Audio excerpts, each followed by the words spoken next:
বিসমিল্লাহির রহমানির রহিম। Hello my dear student, আসসালামু আলাইকুম। তোমাদের সকলকে অনেক অনেক প্রীতি ও শুভেচ্ছা জানিয়ে শুরু করছি আজকের আলোচনা।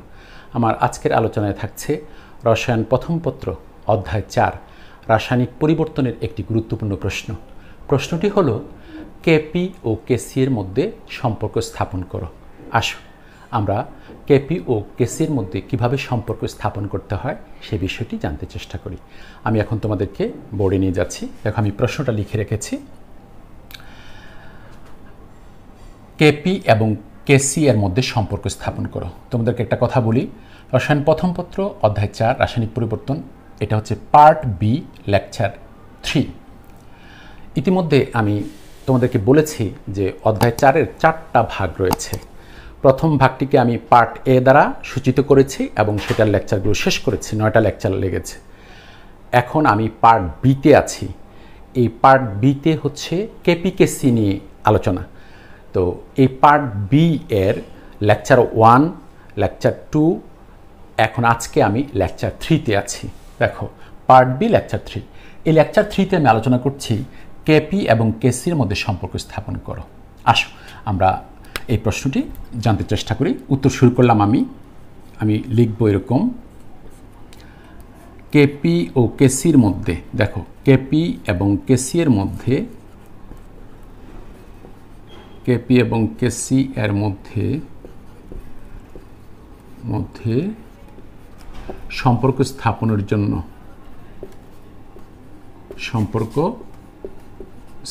জন্য আমার সাথে সাথে লিখতে থাকো, স্থাপনের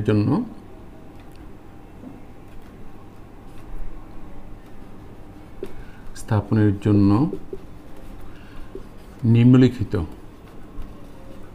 নিম্নলিখিত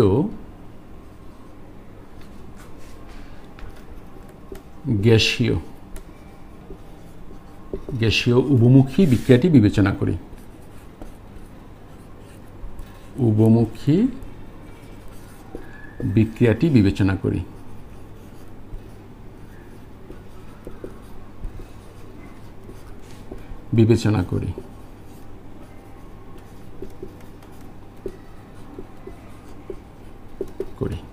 দেখো কি,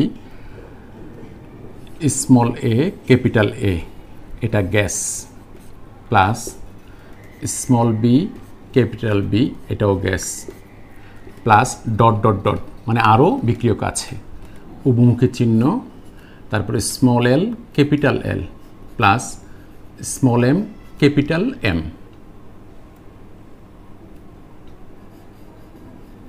প্লাস ডট ডট ডট।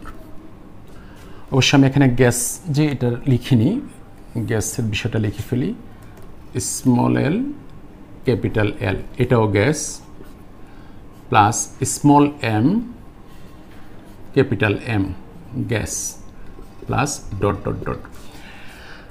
দেখো এই যে এর পাশে স্মল এ হচ্ছে অণুর সংখ্যা বা মোল সংখ্যা। যেমন মনে করো ক্যাপিটাল এ হচ্ছে পদার্থটার নাম, মনে করো নাইট্রোজেন বা হাইড্রোজেন, এটা হচ্ছে পদার্থটার নাম।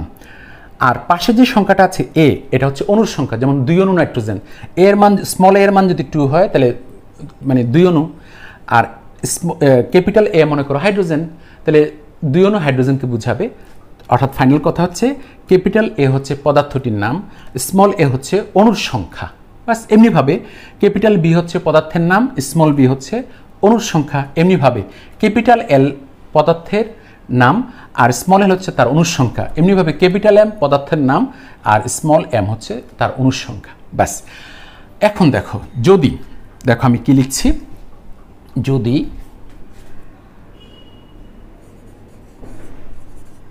যদি এ বি তারপরে দেখো এল এবং এম এর মোলার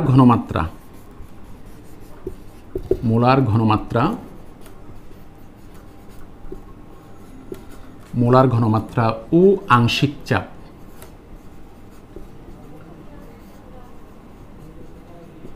আংশিক চাপ যথাক্রমে দেখো তোমরা জানো মোলার ঘনমাত্রাকে থার্ড ব্র্যাকেট দ্বারা প্রকাশ করা হয়, থার্ড ব্র্যাকেট এ কমা third bracket B comma third bracket এল কমা তারপর হচ্ছে থার্ড ব্র্যাকেট ক্যাপিটাল এম এবং লক্ষ্য করো পি।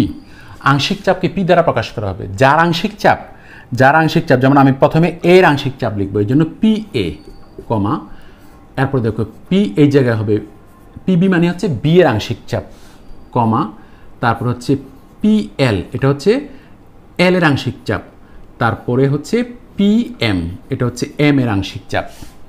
তাহলে দেখো যদি এ বি এল এম এর মোলার ঘনমাত্রা ও আংশিক চাপ যথাক্রমে এরকম এবং এত হয়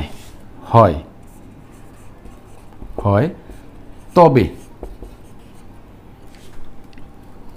দেখো তবে লক্ষ্য করো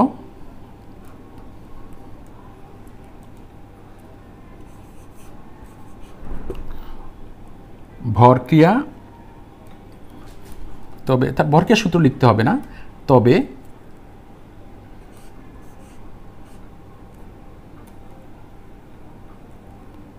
কেসি ইকুয়াল টু, দেখো আশা করি তোমাদের মনে আছে, কেসি ইকুয়াল টু মোলার ঘনমাত্রায় প্রকাশিত সাম্যদ্রব্যকে কেসি বলা হয়। কেসি ইকুয়াল টু হবে এটার উৎপাদও, দেখো উৎপাদের ঘনমাত্রাগুলো উপরের গুণফল হবে। যেমন থার্ড ব্র্যাকেট এল, দেখো থার্ড ব্র্যাকেট এল পাওয়ার হবে স্মল এল, এটার পাওয়ার এই ঘনমাত্রা থার্ড ব্র্যাকেট এল এর পাওয়ার হবে স্মল এল। এরপরে দেখো থার্ড ব্র্যাকেট এম এটার পাওয়ার হবে স্মল এম, তোমরা জানো কারণ আমার আগের লেকচারটাতে আমি সেটা দেখিয়েছি, লেকচার 2 এর মধ্যে এটা। এরপরে আরও থাকলে ডট ডট ডট, যেহেতু ওইখানে লিখা নাই ডট ডট ডট তাই ডট ডট, যদি থাকতো তাহলে সেগুলো লিখতাম। এরপরে আসো নিচে হবে থার্ড ব্র্যাকেট এ পাওয়ার হবে স্মল এ, এরপর হবে থার্ড ব্র্যাকেট বি পাওয়ার হবে স্মল বি, এরপরে ডট ডট ডট। আশা করি তোমরা বুঝতে পেরেছ, এটা হচ্ছে 1 নং সমীকরণ। এরপরে দেখো কেপি, কেপি ইকুয়াল টু কী হবে, দেখো কেপি ইকুয়াল টু হবে জাস্ট একই রকম, এক্ষেত্রে দিব আমি পি এল আংশিক চাপ পাওয়ার হবে স্মল এল, এরপরে হবে P M capital M power হবে small M dot dot dot, নিচে হবে পি এ পাওয়ার হবে স্মল এ, এরপরে হবে পি বি পাওয়ার হবে small B dot dot dot. এটা 2 নং সমীকরণ। 2 নং সমীকরণ আমি তোমাদেরকে একটু বলে রাখি, আমার লেকচার 2তে আমি এটা ভরক্রিয়ার সূত্র দিয়ে সাম্যদ্রব্যকে রাশিমালা বের করেছি, সেখানে দেখিয়েছি কিভাবে পাওয়ারটা আসে। তো এখন তোমাদের শুধু জানতে হবে যেটা পাওয়ার দিতে হয়। দেখো এল এর পাশে স্মল এল ছিল, দেখো থার্ড ব্র্যাকেট স্মল এল উপরে পাওয়ার স্মল এল চলে গেছে, আবার পি এল এই যে আংশিক চাপের উপরে পাওয়ার স্মল এল চলে আসছে। তাহলে যখন আমি কেপি লিখব অর্থাৎ উৎপাদের সবগুলোর আংশিক চাপের গুণফল প্রত্যেকটার পাওয়ার দিতে হবে তার মোল সংখ্যাটাকে, অনুর সংখ্যাটাকে যে দিয়েছি, এবং নিচে হবে বিক্রিয়কের আংশিক চাপের গুণফল কিন্তু তাদের মোল সংখ্যাটাকে পাওয়ার করতে হবে। পি এ দেখো পাওয়ার দিয়েছি এ, পিবি পাওয়ার দিয়েছি বি, এটা হচ্ছে 2 নং সমীকরণ। বাস, তাহলে কেপি কেসি আমরা লিখেলাম, সূত্র অনুসারে লিখে নিলাম কেসি, আর এটা হচ্ছে কেপি। 1 ও 2 নং সমীকরণ যথাস্থানে থাকলো। এবার আমি লিখব, দেখো এটা মুছে ফেললাম, মুছে ফেললাম। 1 ও 2 নং সমীকরণটা থাকবে, থাকুক। 1 ও 2 নং সমীকরণ এই যে এই। এখন আমি যে কথাটা তোমাদেরকে বলতে চাই সেটা হচ্ছে, আমি এখানে লিখব আমরা জানি, আমরা জানি জানি পিভি ইকুয়াল টু, দেখো পিভি ইকুয়াল টু এন আর টি। তোমরা হয়তো বলতে পারো কোত্থেকে, আমরা তো এটা এখনো জানি না, তো একটু বলে নেই। সেটা হচ্ছে রসায়ন 2য় পত্র অধ্যায় 1, নাম হচ্ছে পরিবেশ রসায়ন। এই পরিবেশ রসায়নে পিভি ইকুয়াল টু এনআরটি সমীকরণ প্রতিপাদন আছে, এবং সেটা তোমরা যদি রসায়ন 2য় পত্র অধ্যায় 1 পরিবেশ রসায়নে যাও, আমার লেকচারগুলোতে সেটা দেখতে পাবে। তোমরা যদি চাও সেটা দেখে আসতে পারো। এখন যদি নাও দেখো, এখন শুধু আমাদের জানলেই চলবে P V equal two nRT. পরিচয় দিচ্ছি, এটাকে বলা হয় আদর্শ গ্যাস সমীকরণ। এই পি হচ্ছে প্রেশার থেকে পি চাপ, ভি হচ্ছে আয়তন, এন হচ্ছে মোল সংখ্যা 5 মোল 10 মোল 20 মোল এই মোল সংখ্যা, আর কে বলা হয় মোলার গ্যাস ধ্রুবক ক্যাপিটাল আর টি হচ্ছে কেলভিন তাপমাত্রা। এই সমীকরণটি সত্য ধরে নিয়ে তুমি তোমার বাকি কাজগুলো করবে। আর যদি মনে করো যে না আমি আরও জানতে চাই, এখনই জানি যাব, তাহলে তোমরা করবে কি রসায়ন দ্বিতীয় পত্র অধ্যায় 1 পরিবেশ রসায়ন, এটাতে যাবে, গিয়ে লেকচারগুলো চেক করলে দেখতে পাবে P V equal two nRT. Lecture 3-4 মধ্যে বা এরকম আছে, তোমরা এটার মধ্যে প্রবেশ করে তোমরা দেখে নেবে। আর যদি দেখতে না চাও তাহলে কোনো সমস্যা নেই। এই যে P V equal two nRT, এটা আমরা জেনে নিয়ে কাজ শুরু করছি। আচ্ছা, P V equal two nRT. এখন এখান থেকে আমরা কি করতে পারি দেখো, বা জানো আমি এখন লিখব V equal to N by, এ দেখো পি ইকুয়াল টু, এই যে পি রাখলাম, P equal to N by V, N এর নিচে আমি ভি নিয়ে যাব, এদিকে দেব আরটি। আমি এটা মুছে ফেলবো, এটা মুছে ফেললাম। তোমরা তো খাতায় লিখেছো, অতএব তোমাদের খাতার মধ্যে তো এটা আছেই, অতএব এটা মুছে ফেললাম। 1 ও 2 নং সমীকরণ তোমাদের খাতায় আছে। এখন দেখো P V equal to N by V RT, এরপরে দেখো কি লিখছি, বা P equal to C R T. কেন? সি ইকুয়াল টু হচ্ছে এন বাই ভি। তার কারণ হচ্ছে সি হচ্ছে মোলার ঘনমাত্রা। তোমরা জানো মোল সংখ্যাকে আয়তন দিয়ে ভাগ করলে, মোলার ঘনমাত্রা হয়। এই যে এন হচ্ছে মোল সংখ্যা, আয়তন হচ্ছে ভি, মোল সংখ্যাকে আয়তন দিয়ে ভাগ করলে মোলার ঘনমাত্রা হয়, এই যে সি। এই জন্য এন বাই ভি এর জায়গায় আমি সি লিখেছি, যেহেতু C equal to N by V. এখন তাহলে কি দেখা যাচ্ছে, চাপ ইকুয়াল টু কি হচ্ছে মোলার ঘনমাত্রা আর ইন্টু টি, তাহলে আমি যদি এখন এরকম লিখি, দেখো অতএব কি হবে, যদি তুমি এখানে দাও পি এ, তাহলে হবে থার্ড ব্র্যাকেট এ আর টি। তোমাদেরকে বুঝাই, দেখো আমি এটা হচ্ছে চাপ পি, কারণ মানে চাপ ইকুয়াল টু হচ্ছে কি ঘনমাত্রা আর এবং টি এর গুণফল। এখন আমি করব কি স্পেশালি বলবো এর চাপ, তাহলে এর চাপ হলে এর আংশিক চাপ বুঝায়, তো এর আংশিক চাপ পি এ, এটা ইকুয়াল টু হবে, তাহলে এখানে ঘনমাত্রা কার ঘনমাত্রা নিতে হবে, তাহলে এর ঘনমাত্রা, তখন এই থার্ড ব্র্যাকেট এ ঘনমাত্রাকে থার্ড ব্র্যাকেট দ্বারা প্রকাশ করা হয়, এই জন্য থার্ড ব্র্যাকেটে আর টি তো থাকবেই, আর টি। এখন প্রশ্ন হতে পারে যে স্যার আর এ লিখি, টি এ লিখি, এর জন্য আর, টি এর জন্য টি না, কেন জানো? কারণ মোলার গ্যাস ধ্রুবক সকলের জন্য একই রকম হবে, তাপমাত্রা তো একটা গ্যাস, তাপমাত্রা তো একই রকম তাপমাত্রায় থাকবে, অতএব টি সেম থাকবে আর সেম থাকবে, এই জন্য ওটার মধ্যে চেঞ্জ করার কোনো দরকার নেই, আর টি থাকবে। কিন্তু ঘনমাত্রা, এর ঘনমাত্রা এক ধরনের হবে, বি এর ঘনমাত্রা এক ধরনের হবে, এই জন্য ওদেরকে লিখতে হবে।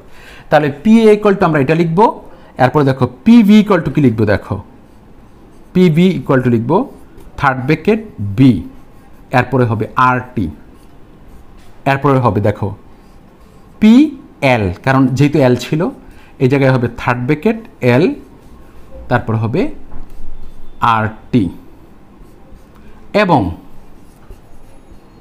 দেখো পি এম ইকুয়াল টু হবে থার্ড ব্র্যাকেট এম আর টি। একদম ইজি ব্যাপার। দেখো যখন পি এ লিখবো তখন এখানে থার্ড ব্র্যাকেট এ আর টি, যখন পি বি লিখবো থার্ড ব্র্যাকেট বি আর টি, যখন পি এল লিখবো তখন থার্ড ব্র্যাকেট এল আর টি, যখন পি এম লিখবো থার্ড ব্র্যাকেট এম আর টি। তাহলে এ বি এল এম লিখলাম কেন? কারণ আমার সমীকরণে এ বি এল এম আছে, এগুলো আছে, এই জন্য এগুলো লিখলাম। এখন আমি এখন করব কি, কেপির যে সমীকরণটা আছে 2 নং সমীকরণ, 2 নং সমীকরণে দেখবে P A, P B, P L, P M আছে, ওই জায়গাগুলোতে এই মানগুলো বসাবো। আমি এখন লিখব প্রাপ্ত মানগুলোকে 2 নং সমীকরণে বসিয়ে পাই, মুছে ফেললাম, প্রাপ্ত মানগুলোকে 2 নং সমীকরণে বসিয়ে পাই। দেখো এখন আমি লিখতে যাচ্ছি প্রাপ্ত মানগুলোকে 2 নং সমীকরণে বসিয়ে পাই,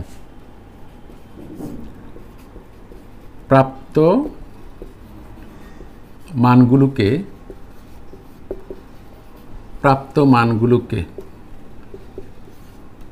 2 নং সমীকরণে বসিয়ে পাই। দেখো তোমরা আমার সাথে একটু মনোযোগ দাও, কেপি ইকুয়াল টু, এই যে লক্ষ্য করো, তোমরা যদি খাতাটার মধ্যে লক্ষ্য করো দেখবে এই জায়গায় ছিল কি জানো, এই জায়গায় ছিল পিএল, এরকম ছিল, দেখো আমি মুছে ফেলবো, আমি কিন্তু লিখবো না, পিএল পাওয়ার ছিল স্মল এল এরকম। তো আমরা কিন্তু পিএল এর মান পেয়েছি, পিএল এর মান কি পেয়েছি, আমি এটা মুছে তখন দেখাচ্ছি। দেখো আমরা পিএল এর মান পেয়েছি এরকম, থার্ড ব্র্যাকেট এল, তারপরে পেয়েছি আর টি। তাহলে এই সবটার উপরে পাওয়ার যাবে স্মল এল, আমি এটাও লিখবো না, মুছে ফেলবো। তাহলে এই এল পাওয়ারটা আমি করব কি, এই থার্ড ব্র্যাকেট এল এর উপরে দেব, আবার আর টির উপরে এই এল পাওয়ারটা দেব। তাহলে একবারে লিখে ফেলতে পারবো, থার্ড ব্র্যাকেট এল উপরে পাওয়ার হবে স্মল এল, তারপরে আর টি ব্র্যাকেট দিয়ে পাওয়ার দেব স্মল এল, এইভাবে লিখব। বুঝতে পারছো? এটা এতগুলো লাইন করার দরকার নেই, আমরা তো বুঝেই গেছি, আমরা জাস্ট বসিয়ে ফেলবো। দেখো কি করব, এইখানে ছিল সমীকরণে দেখো পিএল, তাহলে এখানে হবে থার্ড ব্র্যাকেট এল পাওয়ার হবে স্মল এল, আর এই জায়গায় হবে R T to the power small L. এরপরে জায়গায় ছিল পিএম, তাহলে এই জায়গায় হবে থার্ড ব্র্যাকেট এম পাওয়ার হবে স্মল এম, এই জায়গায় হবে R T to the power small M. এরপরে ডট ডট ডট, এই জায়গায় ডট ডট ছিল, মানে আরও থাকলে এগুলো হতো। নিচে ছিল পিএ, তাহলে এদিকে হবে থার্ড ব্র্যাকেট এ পাওয়ার হচ্ছে স্মল এ, এই জায়গায় হবে R T to the power small এ, পাওয়ার তো স্মল এ দিতেই হবে। এখানে হবে থার্ড ব্র্যাকেট বি পাওয়ার হবে স্মল বি, ব্র্যাকেটে হবে R T to the power small B, এখানে ডট ডট ডট, মানে থাকলে আরও হতো। এবার আসো, বা আমরা কি করছি, KP equal two, KP equal two আমরা করব কি, এইটাকে একটু আলাদা করব। দেখো কি করছি, থার্ড ব্র্যাকেট এল পাওয়ার হচ্ছে স্মল, সরি ভুল লিখেছি, থার্ড ব্র্যাকেট এল স্মল এল লিখে ফেলেছি, লিখতে হবে ক্যাপিটাল এল। দেখো থার্ড ব্র্যাকেট এল পাওয়ার হচ্ছে স্মল এল, উপরে হবে থার্ড ব্র্যাকেট, এই যে এমটা নিয়ে আসবো, এম উপরে হবে স্মল এম, এরপর আরও থাকলে হতো ডট ডট ডট। নিচে হবে থার্ড ব্র্যাকেট এ পাওয়ার হবে স্মল এ, থার্ড ব্র্যাকেট এই জায়গায় হবে বি পাওয়ার হবে স্মল বি, থাকলে আরও হতো ডট ডট ডট। ইন্টু দিয়ে দেখো কি লিখবো, এই যে আর টি তোমরা তো জানো সূচকের নিয়ম অনুসারে আর টি একটা নেব, নিয়ে এটার পাওয়ার হচ্ছে এল প্লাস এইটার পাওয়ার হচ্ছে M plus dot dot dot, মানে থাকলে তো আরও হতো, এই জন্য ডট ডট ডট। নিচে দেখো এই যে আর টির পাওয়ার হচ্ছে স্মল এ, লক্ষ্য করো, আবার আর টির পাওয়ার হচ্ছে স্মল বি, তাহলে প্লাস বি, কারণ আর টি নিয়ে পাওয়ারগুলো যোগ করতে হবে, এটা তো তোমরা ক্লাস 10 পড়েছো। তো R T to the power A plus B plus dot dot dot, যদি থাকতো তাহলে এদিকে লিখতে পারতাম, এখন এগুলা নাই, এই জন্য ডট ডট ডট। এখন আসো মজার বিষয়টা কি, দেখো মজার বিষয় হচ্ছে বা কেপি ইকুয়াল টু এইটা কিন্তু কেসি। কীভাবে কেসি, দেখো 1 নং সমীকরণে কেসি ইকুয়াল টু এই যে এইটা, লক্ষ্য করো, তাহলে পেয়ে যাবে এটা হচ্ছে কেসি। আর এই জায়গায় আমরা কি লিখবো, দেখো এই জায়গায় লিখবো আর টি টু দ্য পাওয়ার, দেখো কি লিখছি, R T to the power L plus bracket দিয়ে L plus M plus dot dot dot বিয়োগ A plus B plus dot dot dot. বুঝতেই পারছো, সূচকের নিয়ম অনুসারে উপরের পাওয়ারটা লিখে বিয়োগ নিচের পাওয়ারটা বিয়োগ করতে হবে। আর টি সেম করলাম, এটা তো তোমরা জানোই। আর এদিকে লিখব 1 নং দ্বারা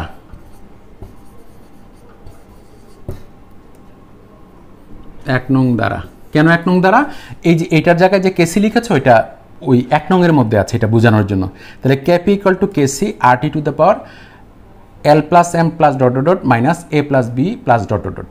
এই এবার আমি করব কি, পরবর্তীতে লিখব, মুছে ফেললাম উপরেরটা, আশা করি তোমরা বুঝতে পেরেছো। আমি উপরেরটা মুছে ফেললাম।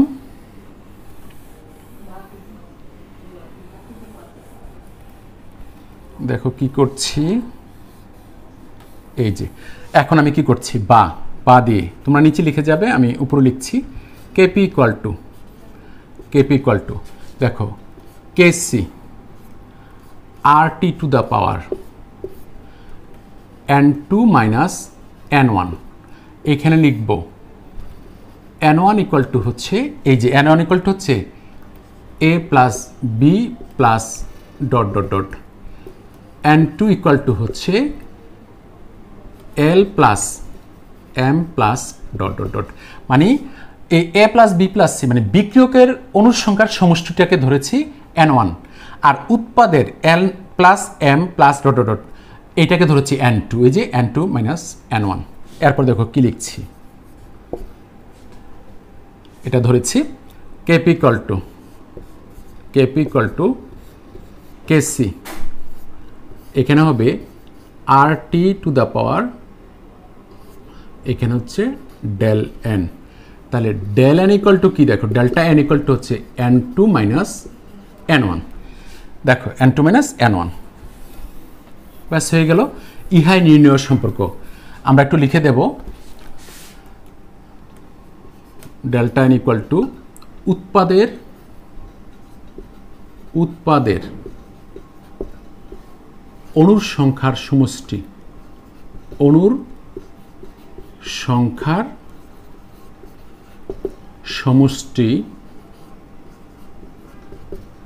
বিয়োগ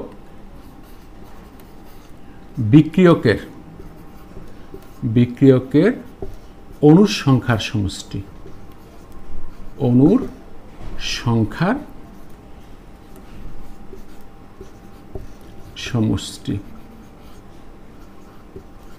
এই যে অর্থাৎ উৎপাদের অনুসংখ্যার সমষ্টি থেকে বিক্রিয়কের অনুসংখ্যার সমষ্টি বিয়োগ দিতে হবে। মনে করো উৎপাদের অনুসংখ্যার সমষ্টি 5, বিক্রিয়কের অনুসংখ্যার সমষ্টি 3, 5 থেকে 3 বিয়োগ দিলে 2, তো তখন ডেল্টা এন এর মান 2 হবে। তাহলে কি হলো, বা KP equal to KC RT to the power delta N, ইহাই নির্ণয় সম্পর্ক।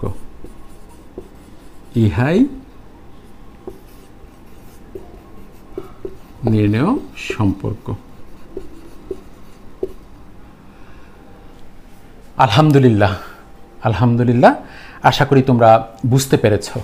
এই হচ্ছে কেপি ও কেসির মধ্যে সম্পর্ক। এই সম্পর্কটি খুবই গুরুত্বপূর্ণ, এসএসসি পরীক্ষাতে তো আসেই।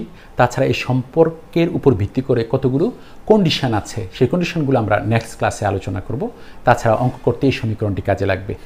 আজকে এ পর্যন্তই থাকবে। ইনশাআল্লাহ আগামী লেকচারে আমি আরও গুরুত্বপূর্ণ প্রশ্ন নিয়ে তোমাদের সামনে উপস্থিত হব। সে পর্যন্ত ভালো থেকো, সুস্থ থেকো। আল্লাহ হাফিজ, ফি আমানিল্লাহ। ধন্যবাদ সকলকে।